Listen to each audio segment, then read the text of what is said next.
नमस्कार दोस्तों, आप सभी को हार्दिक अभिनंदन है हमारे इस यूट्यूब चैनल में। आप सब कैसे हैं? उम्मीद करता हूँ सभी देवी देवताओं से आप सब बहुत ही अच्छे होंगे और स्वस्थ होंगे। दोस्तों, आपको हम बता दें कि प्यार में अकड़ दिखाने वाली औरत मिलने के लिए पल पल तड़प रही है। दोस्तों, अगर सच्चाई जान लेते हो तो आपका दिल मचल जाएगा। जी हाँ, आज जो जानकारी आपके सामने आ रहा है वह कोई साधारण संदेश से नहीं है। वह कोई ईश्वर संकेत है जो आपकी प्रेम कहानी को दोबारा जोड़ने वाला है, जो आपकी ज़िंदगी को दोबारा जोड़ने वाला है, जो आपकी ज़िंदगी की अधूरी कड़ी और फिर से पूर्ण करने वाला है। जी हाँ दोस्तों, ध्यान से सुनिए। जिस स्त्री ने कभी आपको तड़पाया, रुलाया या धोखा दिया था, आज वही स्त्री आपके पास लौटने की तड़प से में बेचैनी में रोते हुए दिन रात गुजर रही है। वह जो कभी घरों में थी, अहंकार में थी, आज उसी के जीवन में पछतावे की आंधी चल रही है। जिसने कभी आपकी भावनाओं को हल्के में लिया, आज वही अपने कर्म की सजा भुगत रही है। दोस्तों, उस महिला ने सोचा था कि आपके बिना उसका जीवन पूर्ण रहेगा, लेकिन जब आपने खुद को शांत कर लिया, जब अपने खुद को ईश्वर के चरणों में समर्पित कर दिया, जब अपने कहाँ बंद कर दिया, क्यों गया वह, क्यों छोड़ा उसने मुझे, तब उस स्त्री की आत्मा ने पहली बार सच्चे प्रेम का अर्थ समझा। आज वह हर रात आपके नाम से रोती है, आपकी तस्वीर को देखकर आंख बंद कर लेती है और कहती है, काश मैंने उसे छोड़ा ना होता।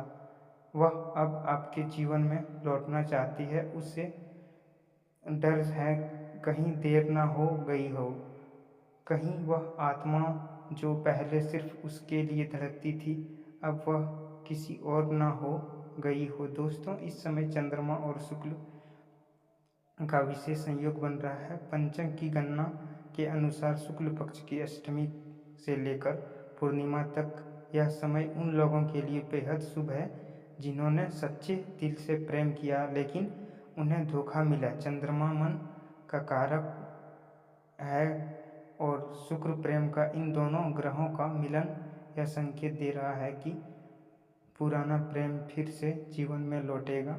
जो रिश्ता टूटा था, अब वह पुनः जुड़ने की प्रक्रिया में है।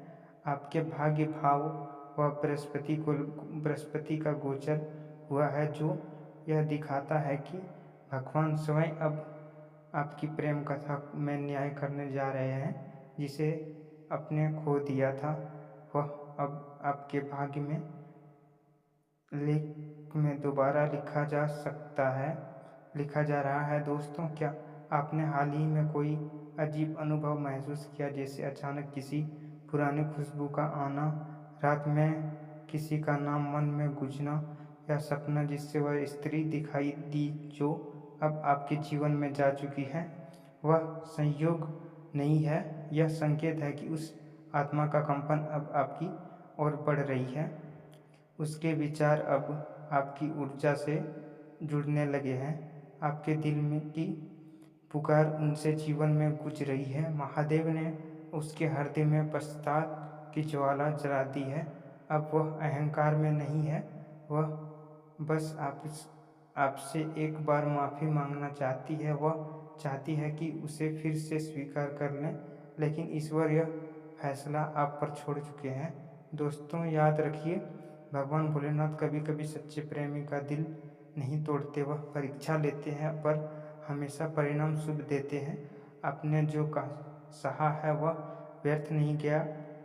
अब महादेव स्वयं आपके लिए राह बना रहे हैं।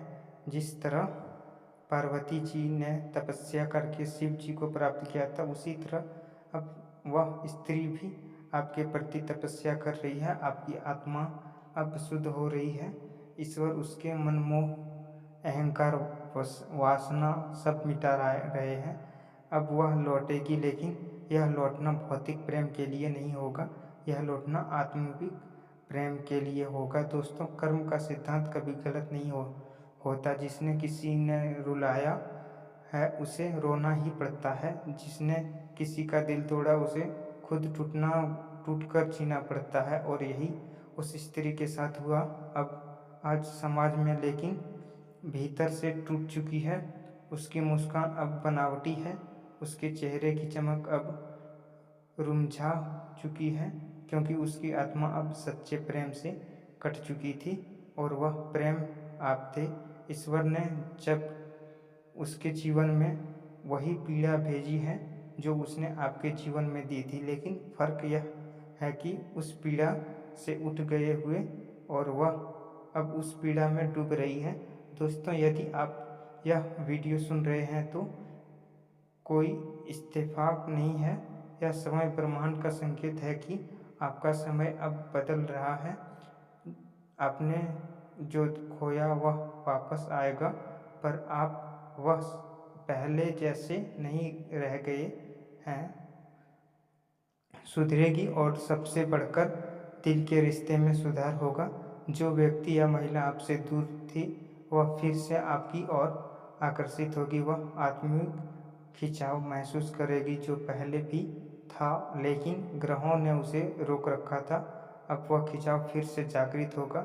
यह ईश्वर योजना है, कोई इंसानी चाल नहीं। दोस्तों, हर इंसान आपके जीवन में एक बार पुनर्जन्म लेता है, शरीर से नहीं, आत्मा से। जब आप टूटकर बिखर जाते हैं और फिर से उठ खड़े होते हैं, वह क्षण आपकी आत्मिक पुनर्जन्म होता है। आप उस मोड़ पर हैं। दोस्तों, आज के लिए इतना ही। मिलते हैं अगले वीडियो में। धन्यवाद। राधे राधे।